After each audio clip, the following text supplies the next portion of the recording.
بسم اللہ الرحمن الرحیم۔ اعوذ باللہ من الشیطان الرجیم، بسم اللہ الرحمن الرحیم۔ مقاصد سوم کتاب البیع، سبق نمبر 147، گفتگو تھی شرائط الوزین میں سے چھٹی شرط العلم بقدر المسمن، اور یہاں پہ گفتگو مسئلہ ججوز ابتیاء ما یفسد الاختبار میں تھی کہ ایسی چیز کے اختبار اس کو فاسد کر دیتا ہے تو اس کا بیچنا جائز ہے، اجماع موجود، اور اس میں اعتبار اشتراط الصحہ فی العقد یہ بھی ضروری نہیں بلکہ صالح سلامت پہ اعتماد کافی ہے۔ البتہ اس کے مقابلے میں فقہا کی ایک جماعت یہ فرماتی تھی کہ نہ ضروری ہے کہ اگر اس کو افساد اختبار کی وجہ سے وہ فاسد ہو جاتی ہے تو پہلے شرط لگا لینی چاہیے کہ یہ چیز صحیح ہے تو معاملہ صحیح وغیرہ نہیں، یا یہ کہ بائع البراء من العیوب کی شرط لگائے اس میں کہ میں عیوب سے بری ذمہ ہوں، یا اس طرح۔ تو مسئلہ یہ چل رہا تھا کہ اگر تبین فساد ہو گیا تو اس صورت میں آیا بیع ابتدا سے باطل ہے یا تبین فساد سے بعد میں باطل ہے، تو نتیجہ یہ ہوگا کہ یہ جو درمیانی عرصہ ہے عقد سے لے کر تبین فساد تک، اس کے جو معونات ہیں یہ کس کے سر پہ ہوں گے، اس میں انہوں نے گفتگو کی تھی۔ اور اس کے بعد جناب صاحب جواہر رحمۃ اللہ علیہ انہوں نے کچھ توجیحات کی تھیں، پچھلے درس میں ان کی پوری عبارت پڑھی تھی، تو اب جو درس بیان ہو رہا ہے اس میں شیخ انصاری رحمۃ اللہ علیہ ان کے بعض موارد کے جو اشکال جن پہ بنتا ہے وہ اشکال ذکر کر رہے ہیں۔ تو وہ اس طرح تھا کہ فائدہ اختلاف اس بات میں کہ فی کون انفساخ من حین التبین کما ذکر الشہید او ان الاثبات من اصل کما نقول نحن، تو پھر عرض کی کہ یہ آثار ملکیت مشتری ثمن پہ اور آثار ملکیت بائع مثمن پہ تبین فساد تک یہ سارے انہوں نے بیان کیے تھے، اور آخر میں جو مسئلہ پیش ہوا تھا وہی جناب شیخ صاحب جواہر کی عبارت بیان ہوئی تھی، اور اس پہ جناب شیخ انصاری رحمۃ اللہ فرماتے کہ فیہ مواقع للناظر۔ تو آج کے اس درس میں ایک دوسرا اشکال بیان ہو رہا ہے، وہ یہ ہے کہ فرماتے ہیں انہ لا مجال للتأمل فی البطلان، کہ بیع کے باطل ہونے میں تأمل، کیونکہ انہوں نے کہا کہ بیع باطل نہیں ہے بلکہ آپ اشتراط صحت کی قید لگا دیں وغیرہ وغیرہ، ان جو توجیحات بیان کی تھی شہید اول کی عبارت کی یا شیخ توسی علیہ رحمہ کی عبارت کی، تو فرماتے ہیں ہذا، یہ تمام جو ہم نے جواب پیش کیا، ایک دوسرا یہ کہ انہ لا مجال للتأمل فی البطلان، کہ بیع کے باطل ہونے میں تأمل کی ضرورت ہی نہیں ہے، یعنی بیع باطل ہے۔ کیوں بیع باطل ہے؟ اس بنیاد پہ بنان علی ما ذکرنا من القطع، جو ہم پہلے بھی بیان کر چکے کہ قطع ہے، یقینی ہے یہ بات کہ حکم بمالیت المبیع ہونا شرعاً و عرفاً حکم ظاہری، ہونا سے مراد جو مسئلہ چل رہا ہے کہ اگر مقصور کی کوئی قیمت نہیں ہے تو اس صورت میں فرماتے ہیں بیع تو باطل ہے، اور لذا معونات کی بحث چل رہی تھی، تو فرماتے ہیں یہ جو آپ کہہ رہے ہیں کہ مبیع کی مالیت تھی بالآخر، تو فرماتے ہیں یہ آپ بھی کہتے ہیں ہم بھی کہتے ہیں شرعاً عرفاً یہ کہ مالیت مبیع یہ حکم ظاہری کی حد تک ہے، کیونکہ بعد میں پتہ چلا کہ اس کی تو اصل قیمت نہیں ہے، بس شرعاً اور عرفاً مالیت مبیع یہ صرف حکم ظاہر کی حد تک ہے، نہ کہ واقعاً اس کے اندر مالیت موجود ہے۔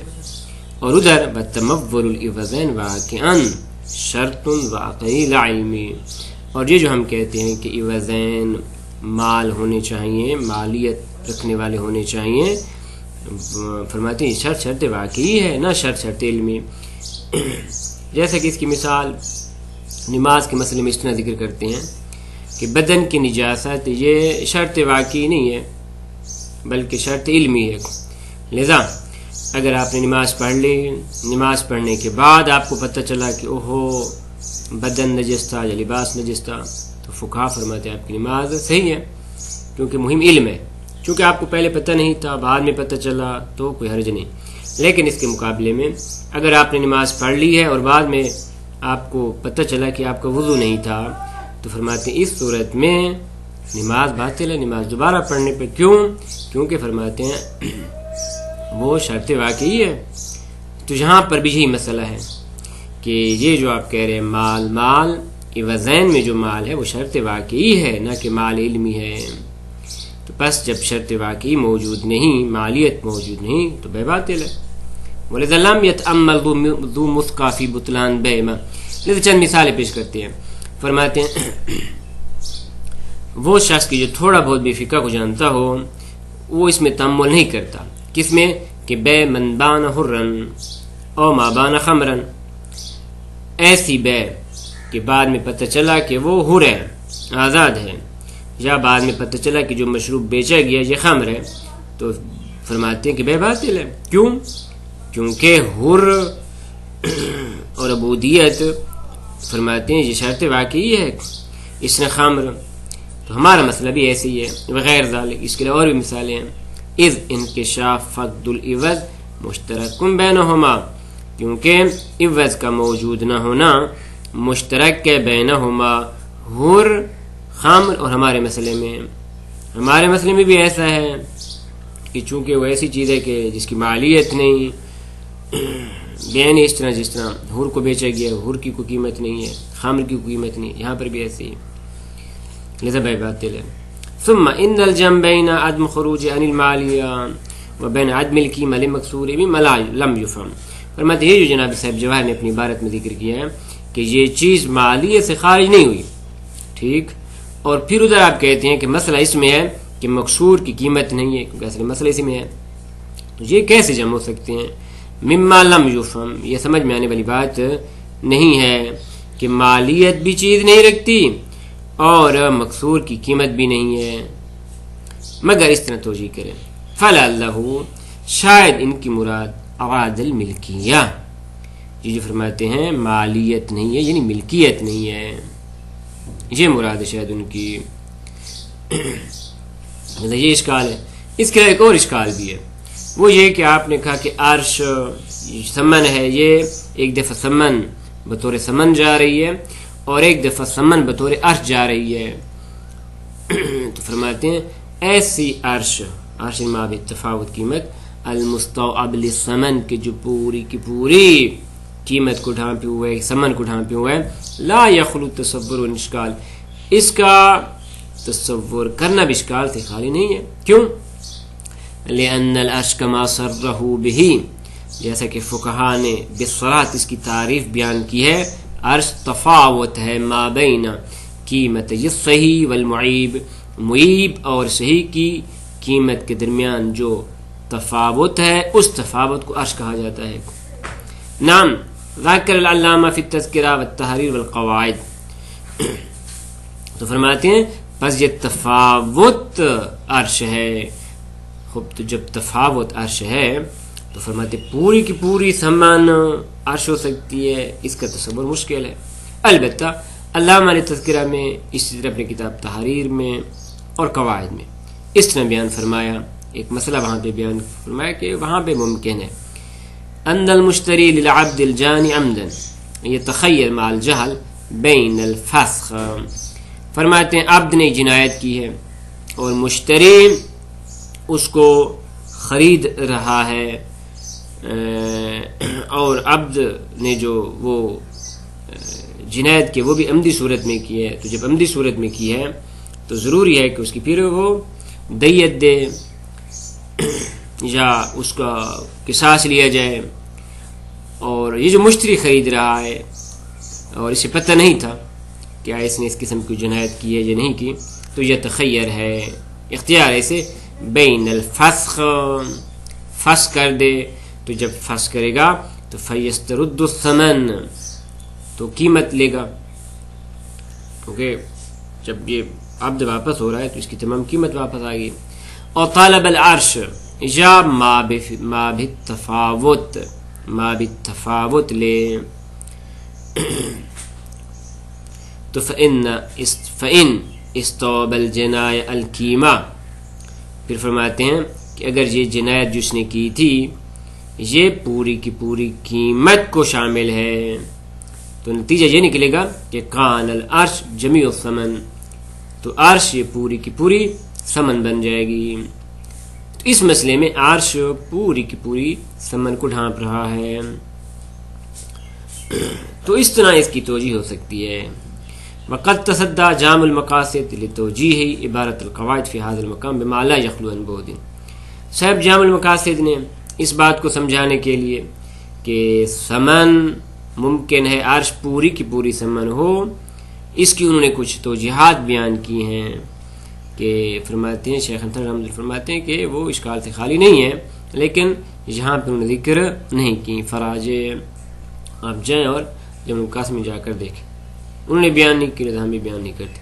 کیف کان، خلاصہ جیسا بھی ہو، فلا اجد وجہ لما ذکرہ، یہ جو جناب علامہ نے ذکر کیا ہے اس کی کوئی نہ کوئی دلیل ہونی چاہیے، کوئی وجہ ہونی چاہیے. فرماتے ہیں ہمیں اس کا پتہ نہیں چلا. وَأَضْعَفْ مِنْ ذَلِكَ مَا ذَكَرَ بَعْضٌ آخر، اس سے بھی زیادہ ضعیف ہے وہ کہ جو بعض فقہا دوسرے فقہا نے ذکر کیا، غالب المحقق طوسی رحمۃ اللہ علیہ ہیں. وہ کس طرح کہ ممن حکم شیخ و اتباع بصحت البیع و اشتراط البیع علی المشتری البراء من العیوب، کہ یہ جو شیخ اور شیخ کے اتباع نے حکم لگایا ہے کہ بیع صحیح ہے، لیکن اس طرح کہ آپ اس کے ساتھ بیع کیا ہے وہ شرط لگا دے. کس بات کی؟ کہ میں تمام عیوب سے بری ذمہ ہوں. تو فرماتے ہیں بیع صحیح ہے، منتہا پھر وہ عرش والی بات آ جائے گی. تو فرماتے ہیں یہ جو حکم شیخ ہے فرماتے ہیں یہ ممنوع ہے. کس طرح کہ وہ فرماتے ہیں وَالزَّعَامَ أَنَّ مَانَ اشْتِرَاطِ الْبَرَاءَ فِي كَلَامِهِمْ، یہ اس بعض نے زعما ہوا فاعل، ضمیر فاعل بعض آخر کی طرف جا رہی ہے.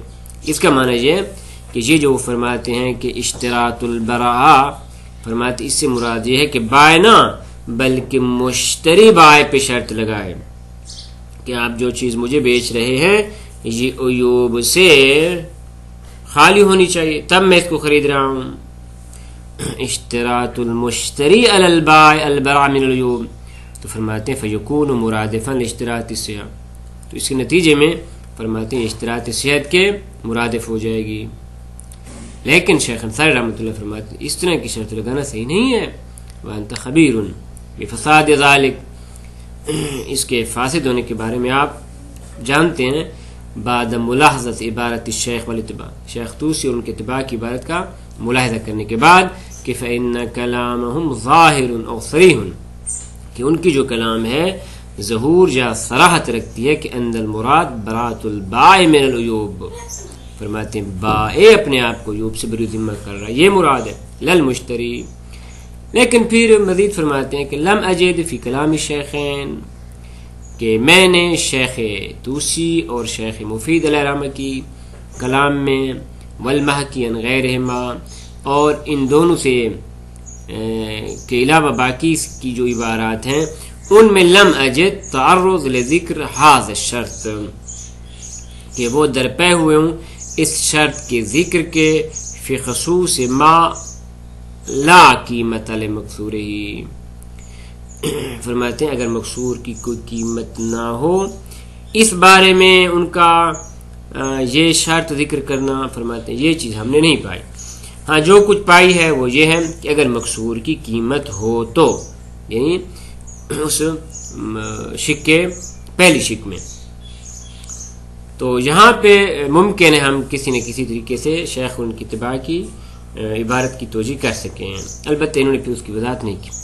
اس کے بعد فرماتے ہیں ایک اور جو اشکال ہے وہ اس طرح ہے کہ جہاں سے لزوم غرر لازم آتا ہے. ثم انه ربما يستشكل في جواز اشتراط البراء من العيوب الغیر المخرج عن المالی ایضا بلزوم الغرر. اسی طرح اشکال کیا جاتا ہے برات من العیوب کے اشتراط کے جائز ہونے پہ ایسے عیوب کے جو مالیت سے نہیں نکالتے، یعنی ایسا عیب ہے کہ جس کی بنیاد پہ مثلا 1/3 اس کی قیمت کا کم ہو جاتا ہے یا ربع کم ہو جاتا ہے، تو خلاصہ یہ ایسے عیب ہیں کہ جو اس چیز کو مالیت سے خارج نہیں کرتے.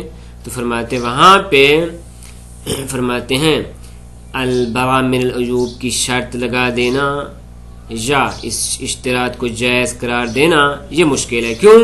بلزوم الغرر، اسے غرر لازم آتا ہے کہ آپ نے یہ شرط لگائے. خود فرما رہے کہ فإن بيع ما لا يعلم صحته وفساده، کہ جب آپ بیچ رہے ہیں ایک ایسی چیز کو کہ جس کے صحیح اور فاسد ہونے کا پتہ نہیں، تو فرماتے ہیں اس کی بیع کرنا جائز نہیں ہے الا بناء علی صالح صحت، مگر وہ اصل عملی پہ صالح صحت کی بنیاد پہ کہ فإذا اشترط البراء، اگر براءت کی شرط لگائی ہے تو کان بمنزلۃ البیع من غیر اعتداد بوجود الوجوب وعدمها، تو یہ اس طرح کی بیع بن جائے گی کہ جو عادی طریقے سے نہیں ہے، کیونکہ بلاخر ہر چیز میں بعد میں ممکن ہے عیب ظاہر ہو جائے یا عیب ظاہر نہ ہو. تو اس کے باوجود آپ کا جو شرط لگانا ہے کہ بائع بریء الذمہ ہے، فرماتے ہیں یہ صحیح نہیں ہے. وقد صرح العلامہ وجمع بفساد العقد، لذا علامہ ہلی رحمۃ اللہ علیہ اور دوسری فقہا کی ایک جماعت نے بصراح ذکر کیا ہے کہ ایسا عقد فاسد ہے. کس طرح کہ لو اشترط سقوط خیار الرؤیا فی العین الغائبہ، عین غائبہ پہ عقد پڑھا گیا اور اس پہ شرط یہ لگائی جا رہی ہے کہ بھئی خیار رؤیا ساکت ہوگا، تو فرماتے پھر عقد باطل ہے. کیوں؟